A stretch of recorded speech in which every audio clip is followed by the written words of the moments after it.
Hi, and welcome to my channel. Welcome back if you have been here before. It is a pleasure having you. Today we are going to talk about how to know if you are shuffling and pulling correctly. So let's say you're brand new learning traditional tarot and you kind of second guess yourself, or your intuition, you kind of doubt your intuition a little bit, and you're not really sure if you're shuffling and pulling correctly.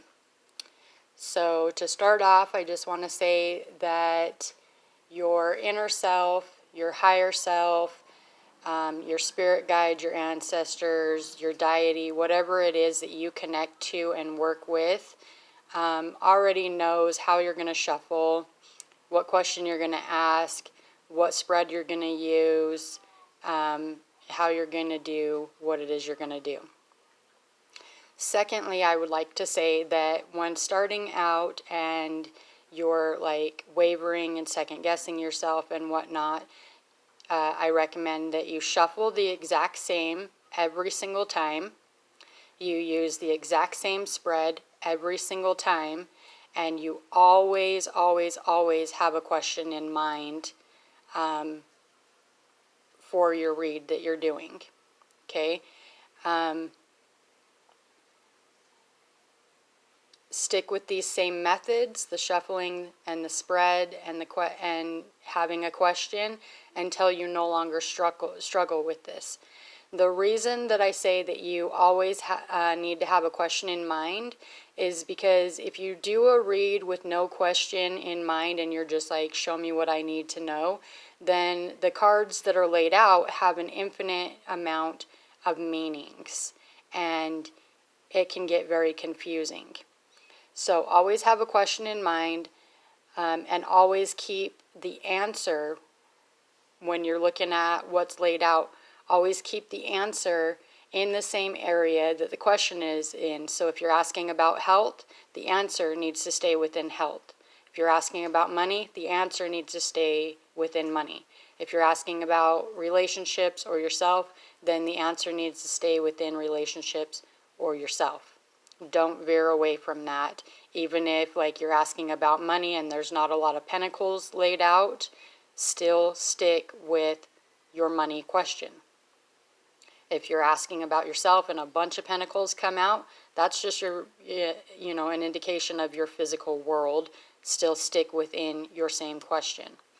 So if you're learning traditional tarot and you're just starting out, the decks that I recommend you use is the Rider-Waite type decks. So these ones right here are the Rider-Waites in the Pocket Edition.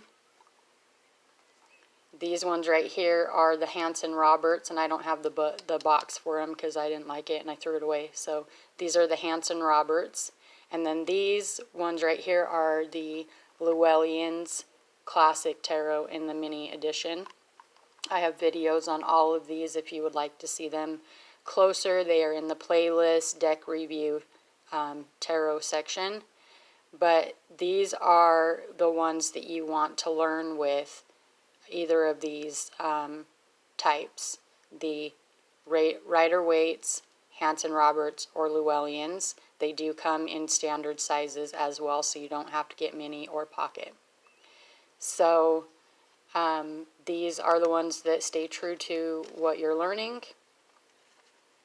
They're the best to learn with if you're learning traditional tarot.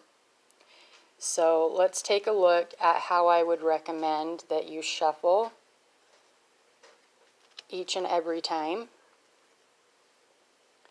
So I'm going to recommend that you shuffle like this 3 times, asking your question.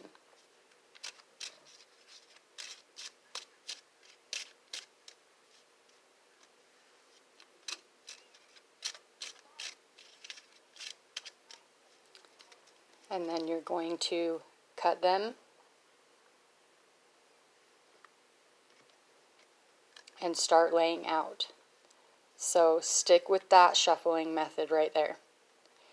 I'm also going to say that you should write out a diagram of the spread that you're going to use, and the two spreads that I recommend for beginners to use are the 5-card cross, and I have a how-to video on how to lay out and read the 5-card cross, and then the second one is the Celtic cross, and I will have a video soon on how to lay out and read the Celtic cross. So pick one of those two and stick with that spread, that same shuffling method, and make sure you have a question in mind until you no longer waver.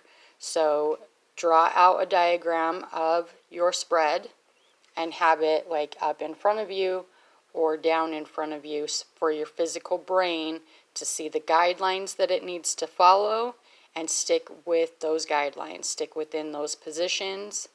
That's going to be the simplest way for you. So shuffle like I showed every single time, that exact same way. Make sure you have a question in mind every single time. Make sure that your answer stays within the question. Don't veer away from that. And make sure that you have your spread picked out beforehand, your question picked out beforehand, and you are conscious to yourself, this is how I'm going to shuffle. So then there's less wiggle room for your physical brain to cause you to doubt or waver from what it is that you're doing. So stick with those methods until you no longer waver, you're getting pretty sure of yourself, and then you can start playing around with different spreads and different methods of shuffling and see where you go from there. So this was how to know if you are shuffling and pulling correctly. I hope this was helpful. Thank you for watching. Please like, share, and subscribe. Comment below if these tips helped you out. What are some methods that maybe you used when you were very first beginning to learn traditional tarot and pull for yourself? I will also say that it is more difficult to read for yourself than it is to read for someone else. And I'm not like suggesting that you just start out reading for other people. I'm just letting you know because you have an emotional attachment involved.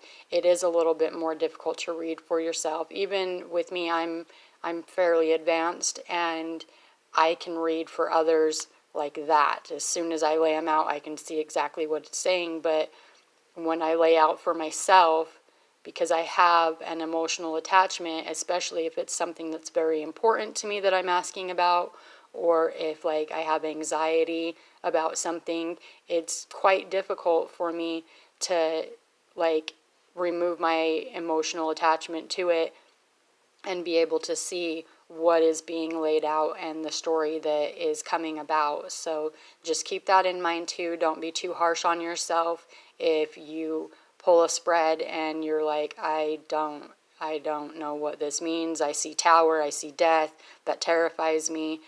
Just take a step back and, take a breather. And at that point, I would recommend that you journal. I do highly recommend journaling all of your reads anyways, but especially when you're reading for yourself, and if you get a read that like really freaks you out or you're not really sure about, make sure you write that down, because you can come back at a later time when your emotions are different. It's more in check.